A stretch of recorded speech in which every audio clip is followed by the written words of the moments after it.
ਚੱਟੇ ਕਰਦੀਆਂ ਫੋਨ ਪੱਟ ਹੋਣੀ ਏ।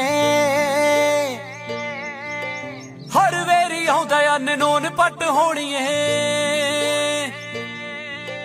ਬਿੰਦੇ ਚੱਟੇ ਕਰਦੀਆਂ ਫੋਨ ਪੱਟ ਹੋਣੀ ਏ। ਹਰ ਵੇਰੀ ਆਉਂਦਾ ਅਨਨੋਨ ਪੱਟ ਹੋਣੀ ਏ। ਨੀ ਤੂੰ ਭਾਵੇਂ ਗੱਲ ਸੋਹਾਂ ਜੱਟ ਤੋਂ ਕਦੇ ਠੇਕੇ